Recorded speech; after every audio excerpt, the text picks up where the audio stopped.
You're listening to Skeptoid. I'm Brian Dunning from Skeptoid.com. MSG, how a friendly flavor became your enemy. Today we're going to pull up a seat at our favorite restaurant, order our favorite meal, and whether we want to or not, we're going to gorge down on glutamic acid, better known in its commercial form as MSG. Although vilified by many, glutamic acid is something we all eat lots of every day, as it occurs naturally in our bodies and our food. And yet, it is strangely claimed to produce a staggering array of unpleasant symptoms when any additional amount is added to our food as a flavoring agent. This is the story of MSG, and how it went from being a natural and important amino acid to a favorite flavoring for chefs all around the world to being reviled as a threat to your health. Let's take a quick look at the basics of MSG, perhaps already familiar to you. It's monosodium glutamate, a molecule of the common amino acid glutamate, also called glutamic acid, with a single sodium ion attached. Glutamic acid is everywhere. It naturally occurs in many foods, so much that the average adult diet includes 13 grams of it every day. It's also a primary neurotransmitter in our brains, playing critical roles in nutrition, metabolism, and signaling. It's so ubiquitous that nobody gets away from it. It's throughout your body naturally, and it would scarcely be possible to concoct a protein-containing meal free of it. Yet, the reason we're talking about it today is that it has another important quality. It's tasty, very tasty. Just as it has with sugar and fats, our body has evolved to crave the nutrients that it needs the most. Glutamic acid, the crucial component of MSG, is just such a nutrient. This was discovered in 1908 by a Japanese researcher at Tokyo Imperial University, Professor Kikunae Ikeda, who noted that broth made from the popular and yummy seaweed called kombu had a taste that didn't seem to be included in what were then the 4 basic flavors: sweet, salty, sour, and bitter. He isolated the taste and named it umami, which we call savory, and found that it was coming from the glutamic acid in the seaweed. He experimented with all sorts of different glutamate salts that would permit the glutamic acid to be crystallized in the same way regular salt is, allowing it to be conveniently used in meal preparation. And he found that monosodium glutamate did this best, without losing or changing the flavor. Ikeda filed a patent, and ever since then, MSG has been one of the world's favorite flavorings, and for over a century, we've now been counting 5 basic flavors. If you want to know what it tastes like, think of Parmesan cheese, which gets nearly all its flavor from the glutamic acid it contains. It hit the store shelves in Japan as a retail product called Ajinomoto. By 1931, there was a shaker of it on every restaurant table and on every chef's spice rack. And thus began a strange journey through the cultural currents of the 20th century. Ajinomoto swept through Japan's island colony of Taiwan, but initially failed to make the jump to the Chinese market, which had very similar cuisine to Taiwan. Well, the reason?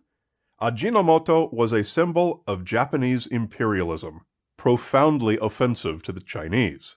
Yet it was an excellent fit with Chinese cooking, especially as a savory vegetarian alternative to meat. So the Chinese knocked it off, selling their own copies with Chinese names and Chinese packaging, and very soon these copies were outselling the original. Now, in these same pre-war years, Ajinomoto also found a market in the United States, not to consumers, but to major food manufacturers, most notably Campbell's Soup, for years the world's single largest buyer of MSG. Then, with the approach of war with Japan, came an intensifying focus on quality food for soldiers, and the need for good morale led to massive adoption of MSG for field rations. After the war, MSG dominated the frozen foods market. It was everywhere, to the point that chefs in Asia began to snub it as an ingredient, feeling that it had made all food taste the same.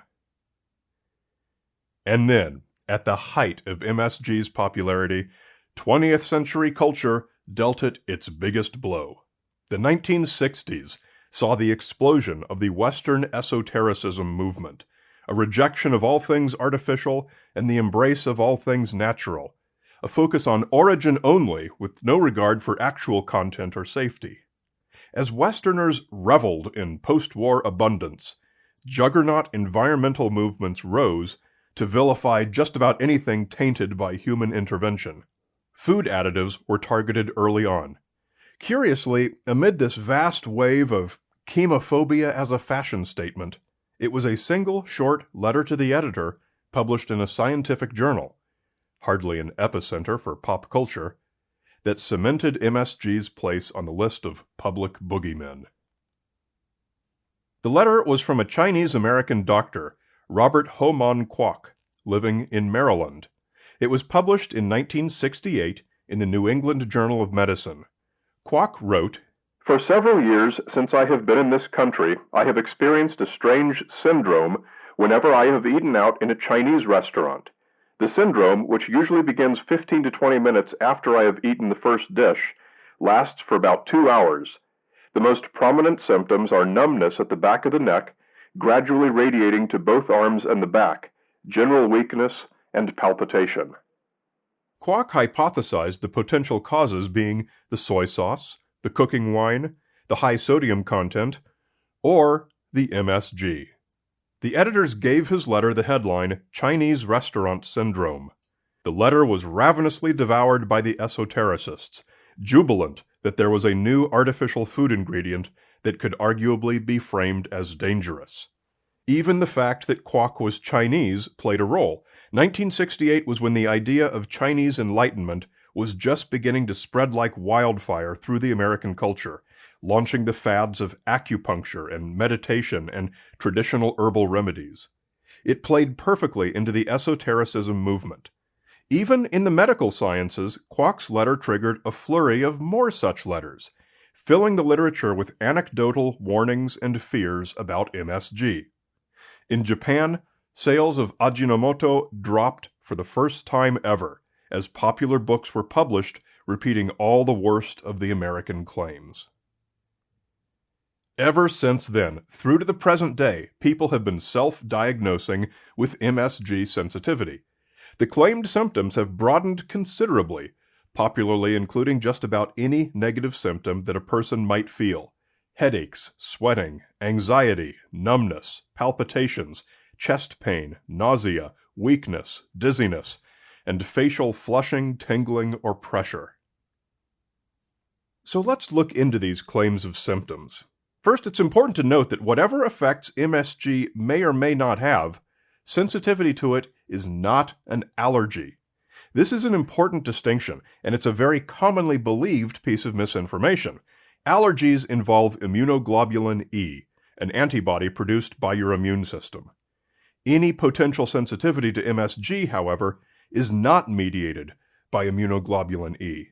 The reason this is so important is that the treatments for allergies and sensitivities are different, and even those who have self-diagnosed with severe MSG sensitivity need not worry about the worst allergic reactions like anaphylactic shock. It's completely unrelated, despite much widely available information on the internet warning of the dangers of, quote, MSG allergies. In 1995, the U.S. Food and Drug Administration set out to resolve the question of MSG sensitivity once and for all.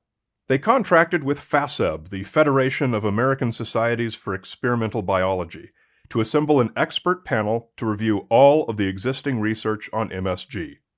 Their final report, which is 350 pages long, is called Analysis of Adverse Reactions to Monosodium Glutamate. What they found is interesting. An average person gets 13 grams of glutamate in their normal daily diet, with only about half a gram of that, about 4%, in the form of added MSG. So MSG is a pretty small contributor to the amount of glutamate that anyone gets. Research found no adverse effects from this, meaning that if you consume MSG in a normal amount in the normal way, exhaustive controlled testing has found that even people who self-diagnose as MSG sensitive do not experience any symptoms that correlate to the MSG in their meal. However, the expert panel was able to identify 2 groups of people who may experience symptoms. The first of these were healthy test subjects who were given 3 grams of MSG on an empty stomach with no other food, just the MSG, about 6 times as much as the average person gets in a whole day of meals. When given this extreme amount, a small number of test subjects reported feeling some of the symptoms within 1 hour, though the symptoms were both minor and transient and soon disappeared. Given anything less than that, no blinded and controlled trials have ever found that people experience any negative symptoms as a result of MSG in their food. To put that in perspective, it's comparable to being given 3 tablespoons of salt on an empty stomach with no other food. That's 6 times what the average person gets in a day. What symptoms would you experience? Doesn't really matter, because nobody ever does that. The second group was people with severe asthma, but only when given MSG in a meal containing no carbohydrates or other proteins. This was reported in 11 different studies on asthmatics and MSG. However, the expert panel found that all 11 studies were either methodologically flawed and/or the evidence they found was too weak to justify the conclusion. So the best the panel could do on the issue of severe asthmatics was to recommend that it be properly studied. But the bottom line was that the FASEB report found MSG to be safe and reconfirmed its FDA designation as generally recognized as safe. Later research continues to find the same thing. A major review in 2006 of 40 years of testing concluded, quote, "There is no evidence to suggest that individuals may be uniquely sensitive to MSG." And this finding is repeated time and time again, despite continued calls from natural food proponents to have MSG banned. It has been suggested that Americans' aversion to MSG reflects anti-Asian racism, but my read on the history did not support this. One can argue that nobody goes into a steakhouse or an Italian restaurant and requests no MSG. They only do it in Chinese restaurants, which makes no sense, as MSG is no more or less likely to be present there. And we all get way more glutamic acid in practically every meal anyway. Racism is not necessary to explain this, only honest ignorance. We've all grown up hearing MSG associated only with Chinese restaurants, and that's why we think of it.